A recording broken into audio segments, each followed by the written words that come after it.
If those hostages aren't back, I don't want to hurt your negotiation. If they're not back by the time I get into office, all hell will break out in the Middle East.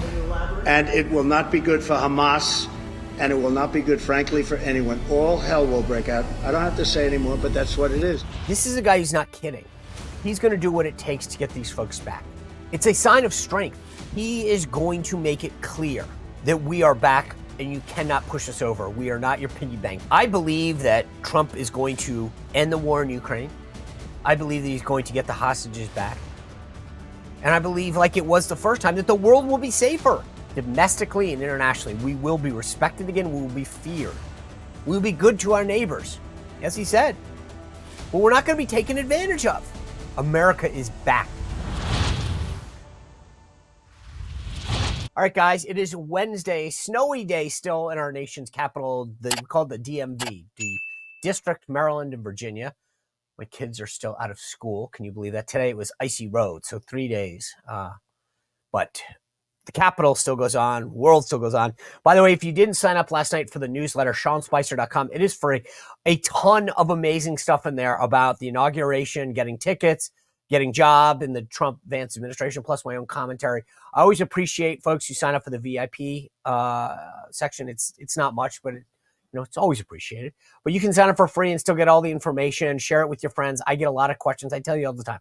I can't get you a ticket to anything. I can't get you a job, but I can tell you where to go to get it.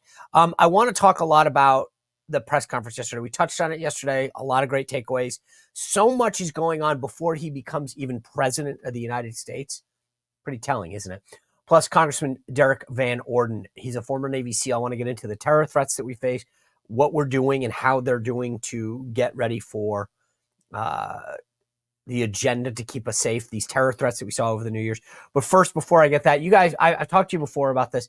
I had a horrible time sleeping, getting to staying asleep. And I'd made one big change about midway through 2024.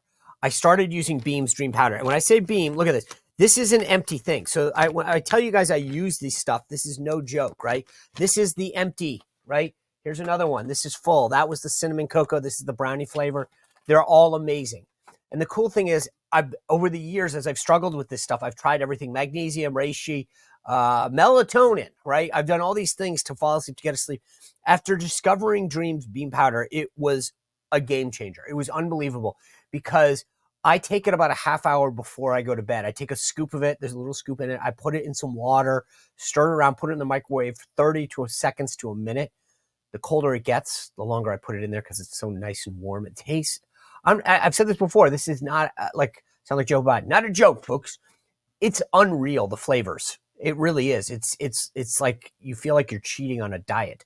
We'll get to that in a little bit. But anyway, and then a half hour later, when my head hits the pillow, I'm out and I stay asleep. It's got everything that I talked about, all natural, and you wake up feeling refreshed because it's got reishi, magnesium, L-theanine, apigen, melatonin, all in one amazing drink. So if you're looking to make sleep a priority, we keep hearing about how that's critical to a healthy lifestyle, sleep, you want to try Beam's Dream Powder.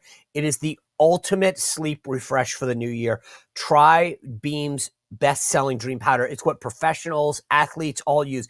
Get up to 40% off for a limited time when you go to shopbeam.com/Spicer and use code Spicer. That's shopbeam, all one word, /.com/Spicer, and use code word Spicer for up to 40% off. If I were you, I would try all the flavors at once because they all are amazing, and you won't be disappointed. All right.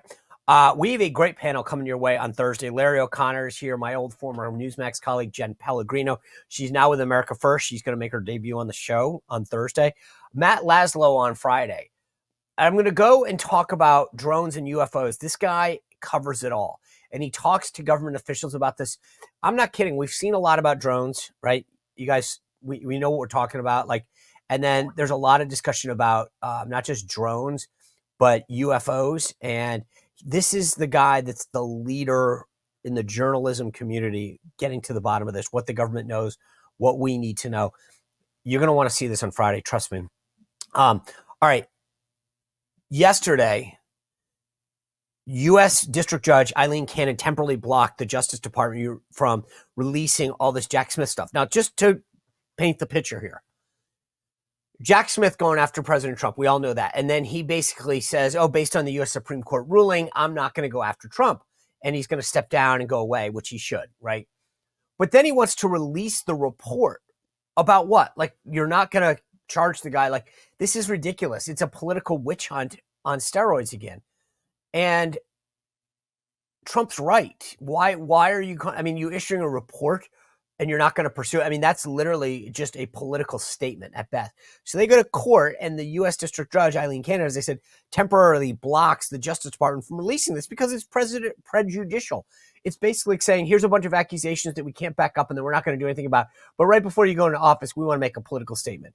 So good on her for doing that. I mean, it was awesome to see that happen because he has been prosecuted. I mean, this lawfare stuff is unreal. And I've said this before, but it bears repeating. No matter how big of a Trump hater you are, if you allow the justice system to be used in the way it is against President Trump, then you cannot complain when the other side does it to your team or to you.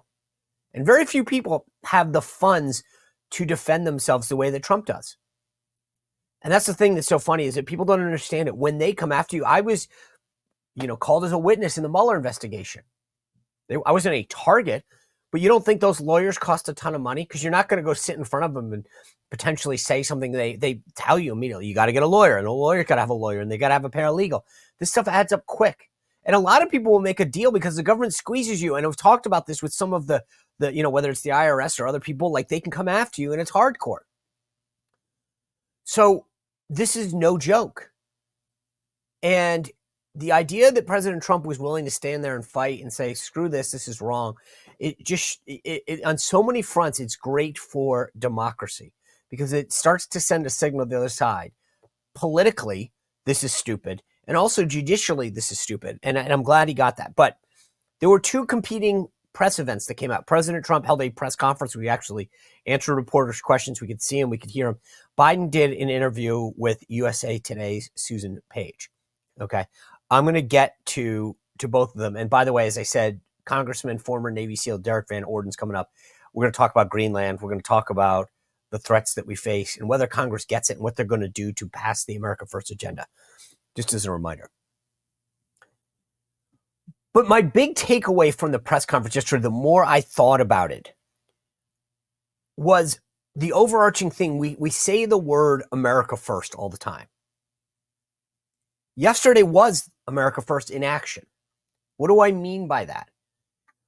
Everything that he said, we talk about Greenland, the hostages, renaming the Gulf of Mexico to the Gulf of America, Canada, and the tariffs. It's NATO, you name it, go down the list. It was all about putting America first and foremost. Why are we suckers? He's asked about this discussion, these comments that he has about Canada. And he made such a brilliant point. He's like, hey, look, they're our neighbor. We want to be good neighbors. Okay. But why are we at $36 trillion in debt subsidizing Canada? Why is it our job? Why is it that we made a deal with NATO where we said, hey, if you defend yourself, if you help put 2% in, then we will all collectively defend each other if one's attacked. But no one agreed. No one then did it. It wasn't until President Trump said, hey, wait a second, you're not living up to your end of the bargain. The bargain wasn't like, hey, we'll just defend you. It was, you guys agree to put 2% of your GDP into your national defense, and then we're all in this together. And country after country, country after country after country after country in NATO said, don't worry about it. The United States has got our back. That's not a good deal. We're suckers. Same thing with all this trade. And President Trump is saying, hey, look, I want to be your friend. I want to be a good neighbor, but there's a deal. There's an agreement that we're not just here to be the piggy bank for you all. And yesterday really, I think, brought that through in so many ways. It was a huge contract. By the way, I said this on Twitter or X, whatever you want to call it. So many people are judged by the first 100 days. It's this artificial metric that the media has created. But think about what he's doing and has done already, and he's not in office. A couple of weeks ago, he held that first press conference where Masa-san, the head of SoftBank, comes in and pledges $200 billion in U.S. investments, thousands of U.S. jobs. And what does President Trump say? Yeah, I want more. Then he has this, kicks off the press conference yesterday, a $20 billion investment in data centers here in the United States. Where's our president been for the last 4 years talking about investments in the United States, attracting foreign direct investment here and creating U.S. jobs? Nowhere. It's just, you contrast this with the president who's out there talking about America first, talking about advancing policies, with a president that we rarely see or hear from. And when we do, let's be honest, it's a bunch of gas and outbursts. He went after the press the other day. I've met more presidents and world leaders than you'll meet in a lifetime, Jack. But what was that? Then the gaffes? Let's call them gas or whatever you want to call them. It's a huge contrast. So this press conference, I timed it. It was an hour and 12 minutes. He speaks, then he takes a ton of questions. We talked about the DOJ aspect of this. We talked about Greenland. Don Jr. was there yesterday, flew over, met with people, widely received, by the way. And I'm telling you now, mark this tape. I think there'll be some kind of strategic deal with Greenland. Canada, I think he's taunting them. I do. I think he wants a better deal from Canada. And I think you're going to get a new prime minister that probably agrees that we need to have a better deal. But with Greenland, I think we're going to get something. He talked about, as I mentioned, renaming the Gulf of Mexico the Gulf of America. He wouldn't discuss troop strength. I'll get to that in a second. Anyway, it was just, I thought it was I look, the tone and tenor is something that can't be overstated here. Think about these interviews that he's done, the other press conference. This is a Trump coming into a second term that understands legacy and time. Sounds very Kamala Harris. The importance of time, the passage of time. What I mean by this is that he gets it. I got 40 years to get a lot of stuff done. I learned the first time how much resistance there is, where it's coming from, and I'm not going to let that happen again. This is a very focused Donald Trump.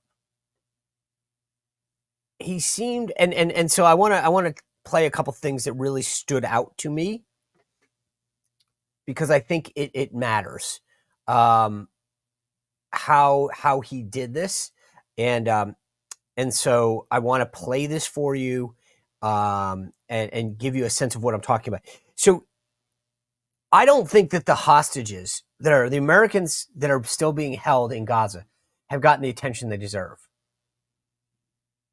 Like, we're not tying ribbons around trees. We're not like and I'm sure that Joe Biden's team is probably working on this. I'm not trying to, but it's like President Trump made it very clear. These are going to be a priority for me. They're going to be released. And in the middle of the press conference, he calls up Steve Wyckoff, who's a very successful businessman who Trump has appointed special envoy to the Middle East. And Steve Wyckoff has been over there in Doha starting to negotiate. And Trump made it clear yesterday that these hostages will be released by his inauguration. And I don't think he's kidding. Let me play you what I'm talking about. Go. I don't know anyone who delegates better than President Trump. He gives us a lot of authority to speak on his behalf, and he exhorts us to speak emphatically. And emphatically means you better do this, because the alternative. Do you think they're waiting for President Trump to take office? No, I think they heard him loud and clear. Better get done by the inaugural. But when you say all hell will be Before I paid, take that all hell must be paid if we don't release the hostages. You know what that means, don't you? Well, do I have to define it for you? Look, all No, I know hell you're not will gonna break out. telegraph If what- those hostages aren't back, I don't want to hurt your negotiation. If they're not back by the time I get into office, all hell will break out in the Middle East. Can you elaborate? And it will not be good for Hamas, and it will not be good, frankly, for anyone. All hell will break out. I don't have to say anymore, but that's what it is. And they should have given them back a long time. They should have never taken them. There should have never been the attack of October 7th. People forget that.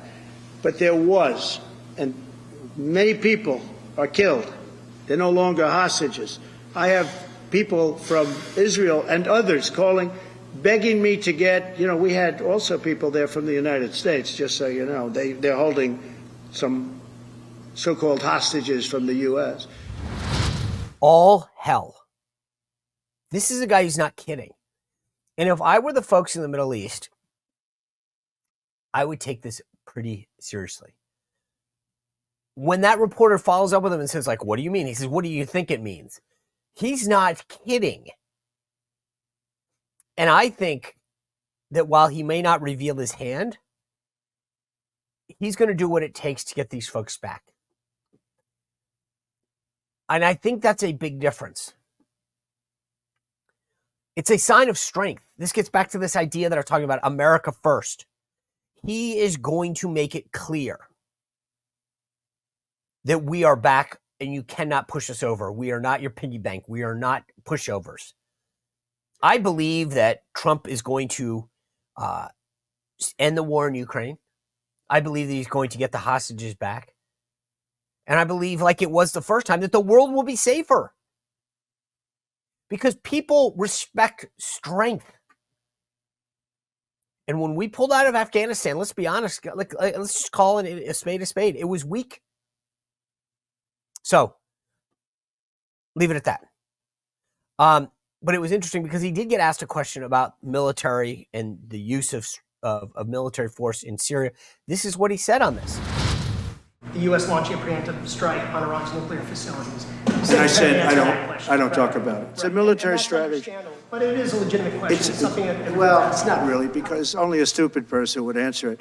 Look, it's a military strategy, and I'm not answering your questions on military strategy. All right, one more. Brian, go ahead. Don't you love that, by the way? Here he is.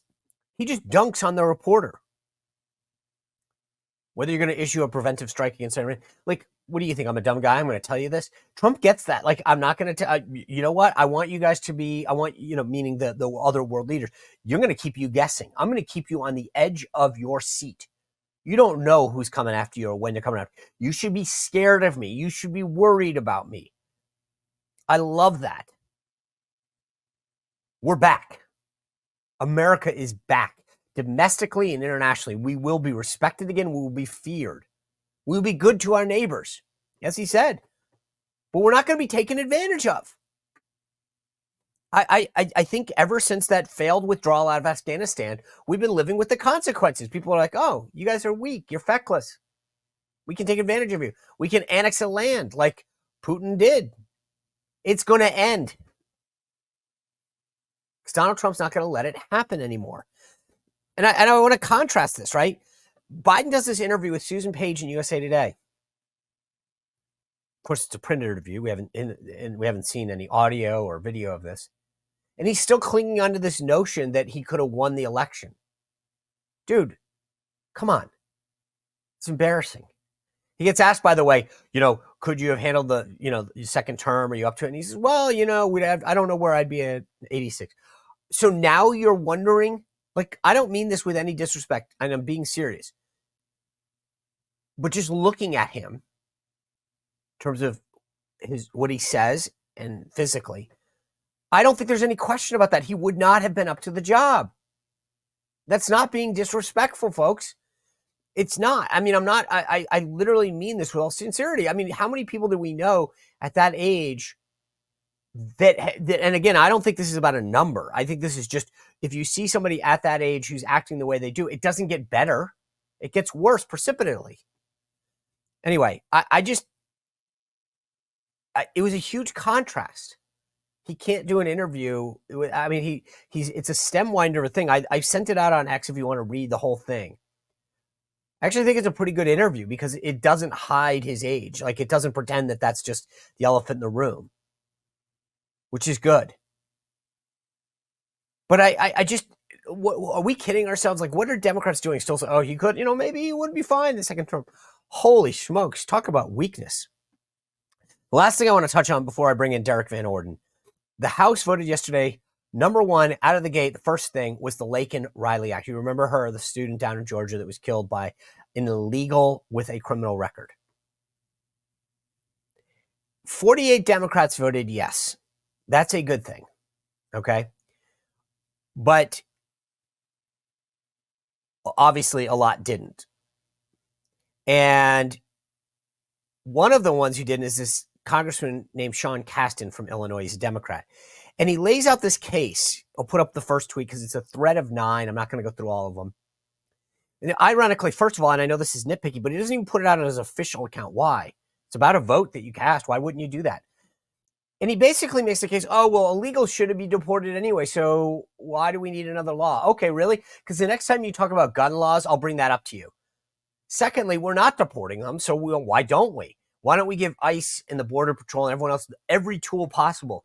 Because at the most fundamental layer of an elected official at any level, local, state, federal, is to protect the people that they represent. That's it. And he didn't do that. By the way, John Fetterman's out there saying, hey, if we can't get this done, we can get 7 votes because now it goes to the Senate. They need 60.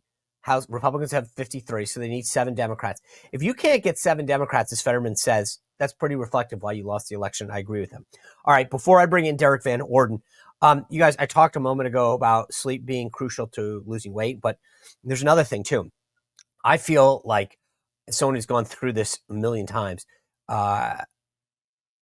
losing weight isn't just a diet. I've tried every fad one. It's a lifestyle. It's getting back into. So I sat down with the folks at my PhD weight loss. I have a weekly check-in with them, a nutritionist who talked about what's going on, what I'm doing, what I'm not doing, what I can be doing better, how I can eat different foods. And this isn't about, just crash diets. This is about a lifestyle change to get you to your weight, your desired weight, and then maintain it. And as I've told you guys before, Seb was on the show. He did it. He looks phenomenal. His wife does it. She looks phenomenal. And I said, hey, I want to try this. These guys, it's a total different model. They talk about your lifestyle, your eating habits, the times that you eat. And I said, like I said, there's a huge degree of accountability. The food is sent to you, some of the initial food at no extra cost. It's included in this. You have these weekly weigh-ins. Give them a call, 1-864-644-1900. Better yet, go to myphdweightloss.com, myphdweightloss.com. I've been able to maintain my weight throughout the holidays, which was a huge challenge because of the accountability and the changes that I've made. If this is part of your 2025, then give them a call or go to myphdweightloss.com. All right, without further ado, I want to bring in Congressman from Wisconsin, former Navy SEAL, Derrick Van Orden. Congressman, good to see you. Happy New Year. Happy New Year to you, Sean. It's great to see you also. All right, so yesterday, this team of Trump senior folks led by Don Jr.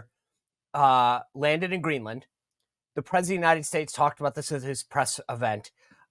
You are a former Navy SEAL, current Correct. Congressman, obviously.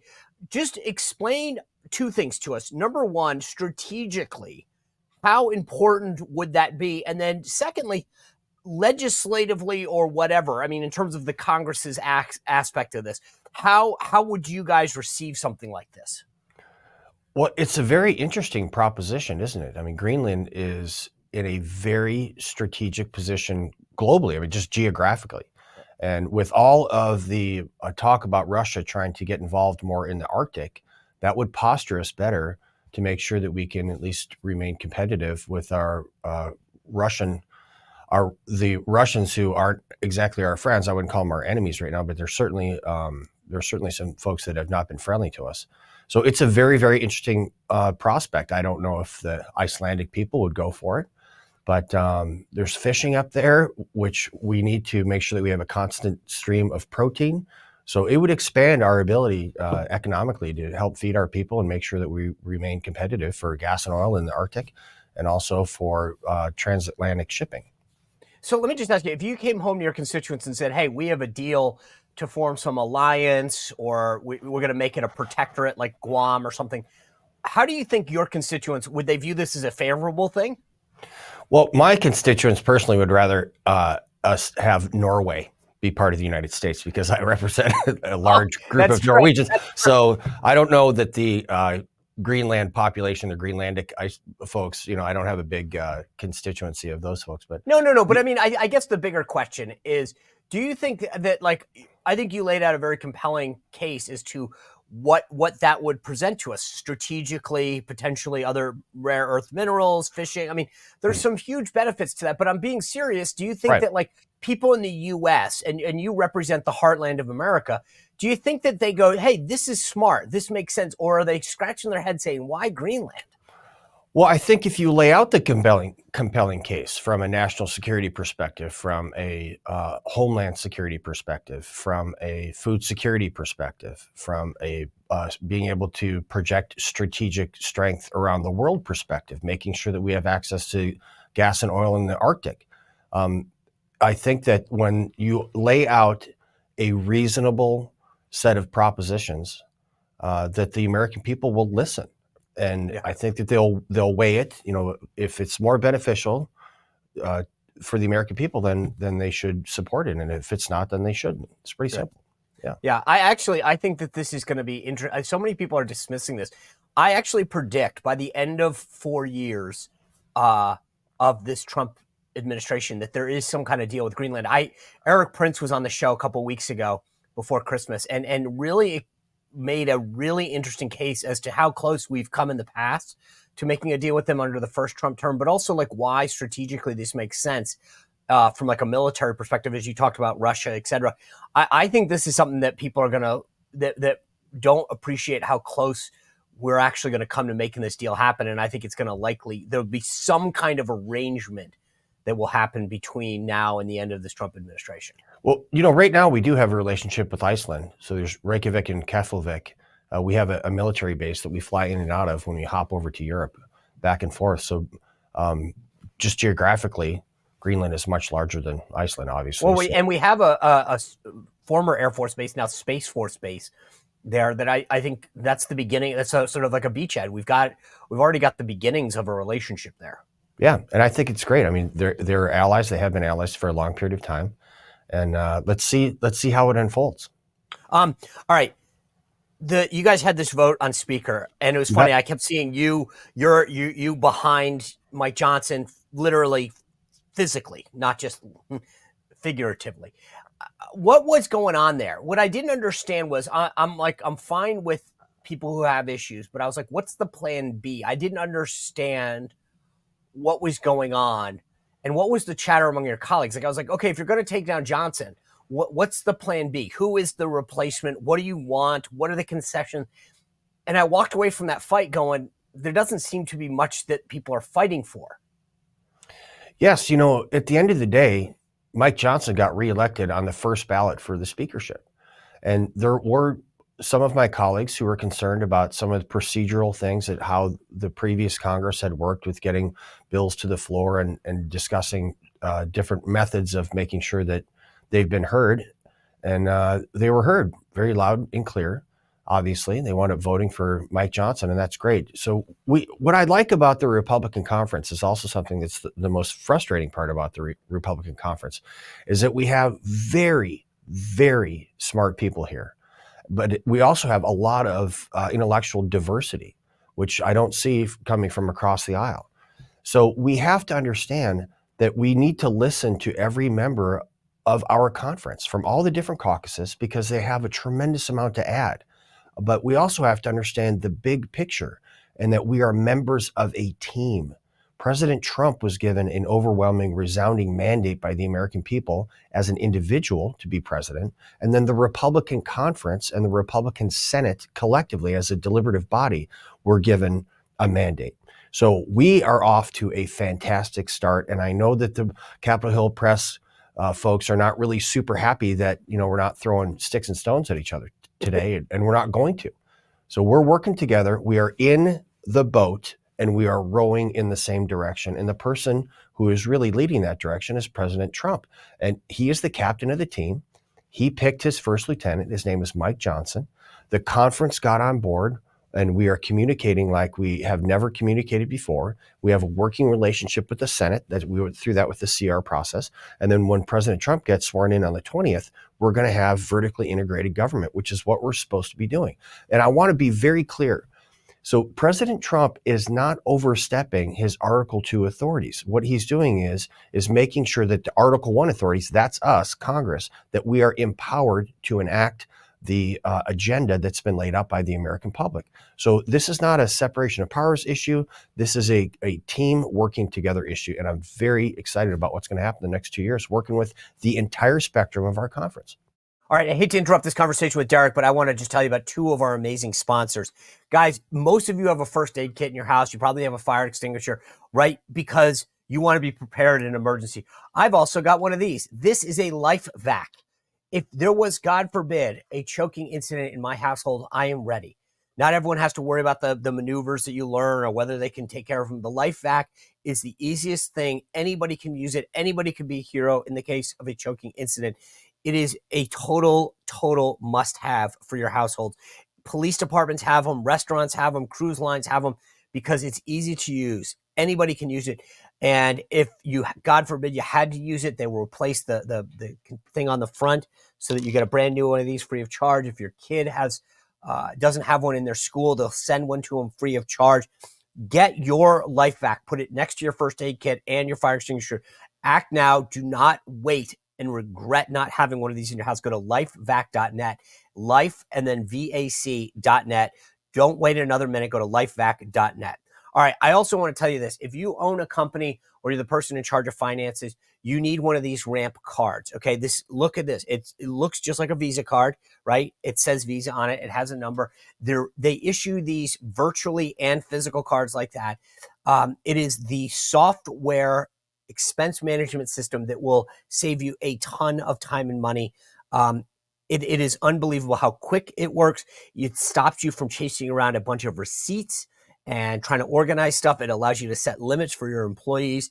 It streamlines so many things in your business. So whether you have 5 employees or 5,000, trust me when I tell you, the people that I know, including ourselves, like we have switched over to Ramp because it is that easy to use. It is that helpful, right? They can literally set you up within 15 minutes. You just go to ramp.com/Spicer, ramp.com/Spicer, and you'll get $250 just for signing up. Cards are issued by Sutton and Celtic Bank, members FDIC. All right, back to the conversation with Derrick. You guys had this strategy meeting at Fort McNair over the weekend before the snowstorm. Was that something that you came to resolution on how to proceed with this massive reconciliation bill? I know there's a lot of inside baseball talk about, is it one big bill? Is it two? What do you put in it? I mean, where does this stand right now, especially after the weekend discussions?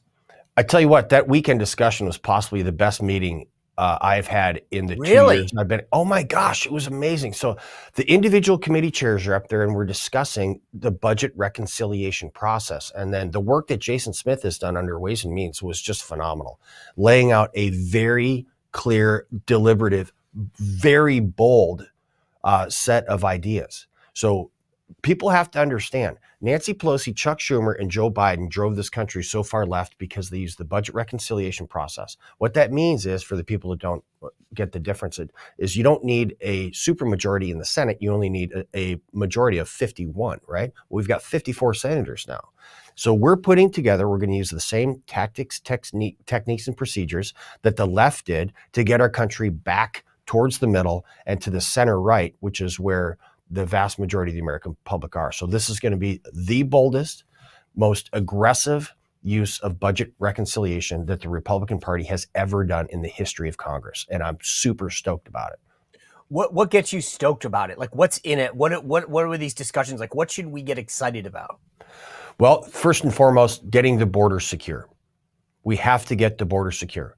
We have to get spending under control. We have to protect Social Security to make sure that our senior citizens who earned those benefits, I don't think that is an entitlement, that they are able to live in comfort and peace throughout the rest of their golden years because they earned it. They built this country. So we're protecting Social Security. We want to really look at eliminating or grossly reducing the death tax because that's what's killing our family farms. A farm is an economic unit, Sean. You got to have the right amount of people, you need to have the right amount of land, and you need to have the right amount of iron. That's your farm equipment. Well, if you pass the farm on to the next generation and you've got to pay a massive tax bill, you're going to have to get rid of one of those. And what happens is people either sell their land or their iron, and that gets that three-legged stool off balance and you fall over and the family farm closes. So if people really want to maintain family farms, we have to get rid of that death tax. And there's a whole myriad of other things that will be coming out. How this is going to proceed is each one of the committees are going to hold individual meetings, listening sessions, along with the leadership. This is going to take care of some of the issues that the folks were a little reticent voting for Mike Johnson to begin with, and include the entire conference so that we can do this right. President Trump wants one big, beautiful bill. And Senator Thune is open to that. We're open to that, obviously. If it has to be one or two, to me, it's really irrelevant because we want to make sure that we do this right. Yeah. Did you feel like there was a sense of unity walking out of that Fort McNair meeting? Like, were people like, all right, I'm on board? Or was there a lot of hand wringing where it's like, well, it doesn't include my two things that I need? There was no hand wringing that I saw. People understand that when we are doing things like this, you don't get everything you want. You're just never going to get every single thing you want. And what I tell people this all the time, if you get everything you want all the time, you're not governing, you're ruling. And the American public shall not be ruled. You need to tell that to my kids. Yeah, well, it's different with kids, you know that. But so, Sean, everybody here really has a sense of a higher purpose. And the higher purpose is getting the country back on track. And I firmly believe that my colleagues are going to put aside any petty differences that they have and make sure that we can do this collectively. There are things, you know, everybody has their own topic that they're very, very passionate about. And I, again, have a lot of confidence that our leadership is going to really focus in on individual members so that we can represent our district, because they know that nobody here in DC voted for us. We are here because of the people in our district voting for us. One of the things you mentioned just a second ago was spending reduction, which is music to my ears. I wanted to start with this question. You, like I mentioned before, you're a Navy SEAL. You get like national security probably more than most people. Do you believe, and do you think your colleagues believe, that the national debt is a national security issue? Absolutely. And you think your colleagues get that? They do. I mean, absolutely. You can't deny it. When we've got $37 trillion in debt, that's going to come home to roost. You know, our debt to GDP ratio is the highest it's ever been in the history of the country. I think it may have been a little higher in World War II, but we're fighting a global war at that time. But so, yeah, we understand that. We also understand that we're not riding a motorcycle. We are steering an aircraft carrier, and you're a ship driver. So, you know, the ship goes like this. It doesn't turn on a dime. But it's been clearly recognized that we cannot grow the economy out of this debt. So there has to be a combination of growth, looking at 1 to 3% GDP increase, right? So there has to be that growth, but there also has to be reduction in spending. Yeah. Because otherwise you can't circle that square. All right, just to be clear, I can drive a boat.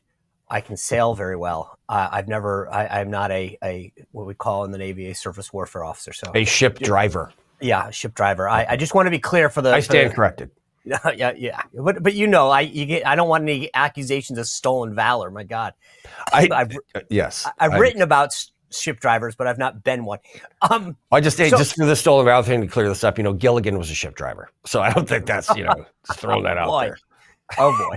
We're gonna start something. All right. So the thing that's interesting to me is, like, look, I think that, you know, you talk about going back to your constituents, and I've been in politics for 30 years, and people go back and campaign on what I got for you, right? I got you this building, we passed this thing, this tax cut, whatever. I've never seen anyone, for the most part, go back and say, I reduced the deficit, I cut spending.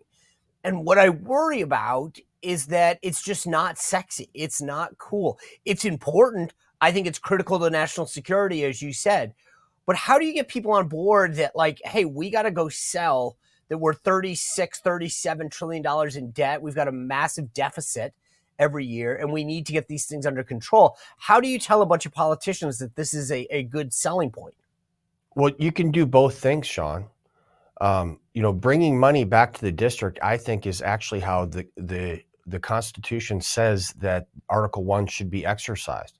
So what happens now is Washington, D.C. sends a bunch of money. Let's take Wisconsin. They send a bunch of money to Madison, Wisconsin, and Tony Evers is a radical leftist governor. What Tony Evers does is Madison sends money to Madison and Milwaukee, the two Democrat strongholds in the state of Wisconsin.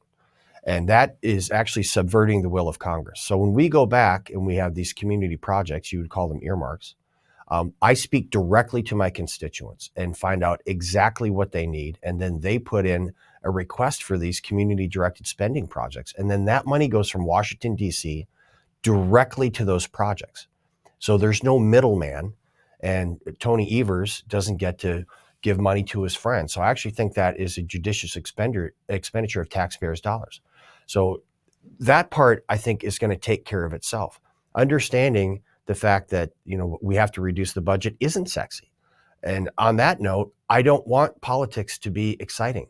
Politics should be about as boring as possible. We weren't elected to become members of a reality television show. We were elected to come up here to do really boring work. That's sitting down and grinding out policy, which we do all the time, to make sure that we can have the best possible outcome for the most Americans. And this means that, we are going to have to talk about incredibly boring things like reducing the debt. But if we don't talk about boring things like reducing the debt, we're never going to reduce it, and we're going to continue this downward spiral of economic disaster that these past few administrations have put us on, especially Joe Biden, holy beans. Yeah, and even before, quote, reducing spending, there's just efficiencies. There's wasteful stuff. I still don't get why any Republican can sit there with a straight face and explain to me why we need NPR and PBS, government-funded things that are contrary, and regardless of their ideological bent. How the heck that is a federal deal is beyond me. And I don't know why we can't start with the easy and just go down a list and say, all right, everyone in the Republican conference, do you agree that these 50 programs are stupid and wasteful, duplicative, inefficient, whatever? Let's start with $100 million. Maybe that's not going to change the trajectory of the budget tomorrow, but let's show the American people we got the message. Well, let me tell you the most egregious example of this buffoonery that I've seen since I've been here.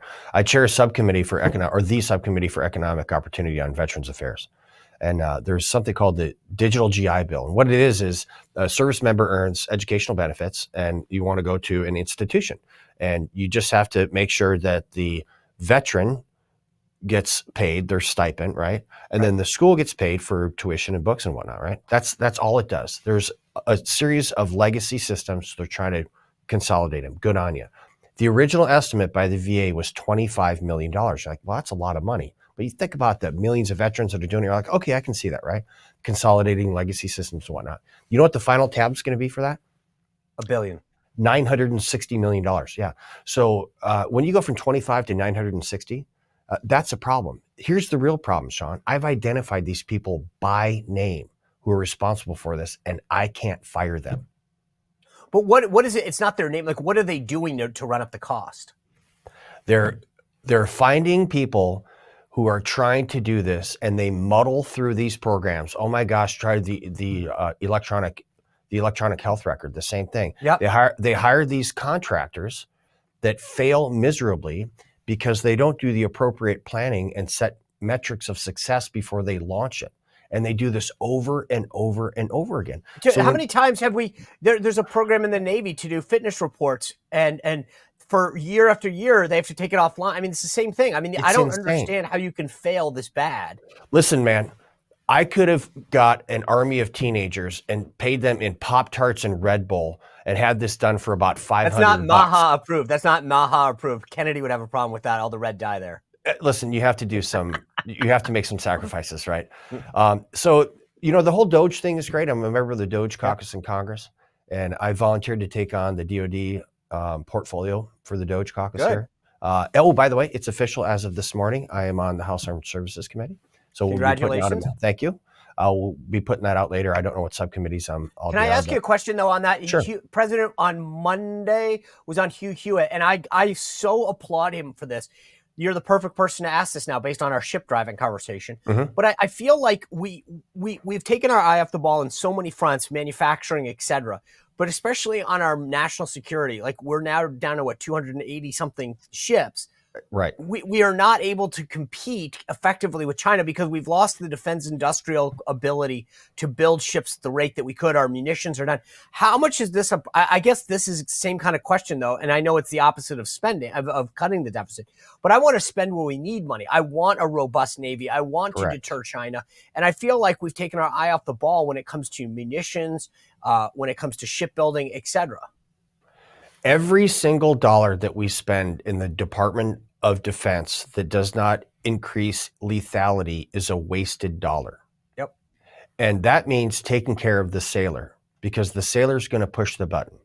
The frogman is going to pick up the rifle. The Marine is a rifleman. So we have to support the basic unit of the military is the soldier, sailor, airman, Marine. They have to be supported, right? And then they have to have the appropriate equipment. Yes. And then they have to have the authority. So those first two things are money. The authorities thing is a legislative process, and it's also an executive branch function. So we are spending money in areas that are not increasing lethality, and that is a wasted dollar. So when Pete Hegseth gets in and shakes that tree, the Pentagon, and stuff starts falling off there, that's going to be a good thing. Yeah. So we will actually increase the lethality of the Department of Defense if we do focused spending, not just keep throwing money to the DOD, right? They've failed every single audit they've ever done. No one's ever been fired. If you failed audits at a private company, you'd be out, Jack, right? So why are these folks, these GS-15s and SESs and flag officers and general officers, why are they not losing their jobs? I know. They're failing miserably. They need to. They need to just cut and run. Beat it, Jack. You're not doing your job for the American public. And that's what I believe Pete Hegseth is going to be doing, cleaning house, man. All right, speaking of failure to hold people accountable, these incidents that occurred over New Year's, these acts of terrorism, you saw the one down in New Orleans, obviously this guy blowing himself up. Again, this is so in your wheelhouse, legislatively plus your background. But I just want to start with, there's a lot of rumors. I asked Seb Gorka about this yesterday.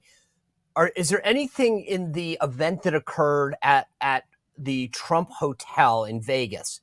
There's a lot of rumors out there that this guy was talking about drones and cover-ups and anything. Is there anything that you as a special operator flag and go, okay, that doesn't sound right, or this is just a guy that's going nuts? Let's start with the first one in New Orleans, because this has to be addressed. The FBI is so far off mission, it's embarrassing. So they have a finite amount of resources, both human and physical infrastructure, and they focused it on chasing down my brother and sisters, Catholics, who are practicing their religion as they see fit in a peaceful manner. They're sending FBI agents to school board meetings and classifying parents who have very real concerns about the education that their children are getting. They're using the same classifications that they do for domestic terrorists. They're hunting down grandmothers in Oklahoma who were standing on the Capitol grounds January 6th 4 years ago. So they are off mission. And you can exercise predictive analysis and say there is a greater potentiality of a Muslim service member being radicalized and committing terrorist acts than there is for someone going to a school board meeting. I give you Hassan, right? The Fort Hood shooter, right? Hassan Nadal, right? So let's put that there. Get Christopher Wray out of there. He is a disgrace. Get Kash Patel in now. But when you're talking about the thing that took place in Las Vegas, to me, it's just so odd. I still am not quite sure what to make of this, right? So you had a Army Special Forces senior enlisted guy, senior non-commissioned officer, stationed at 110, which is in a little village called Birmingham. I know because I used to live right across the street from where that guy was stationed. He served honorably, did multiple combat tours. I understand he just picked up his team sergeant slot. That's like being a SEAL platoon chief. That's like the pinnacle of any enlisted person's career. I guess he had some issues with marriages and whatnot, which happens, unfortunately, in the military frequently. And then for him to come back over here on leave and blow himself up in a cyber truck in front of Trump Tower, there's just so many things that just don't make sense at all. The first one, a radicalized Muslim committing terrorist acts. We've seen that over and over and over again in the United States. That's where the FBI should be focusing on. And the DOD should have been doing a better screening of this guy.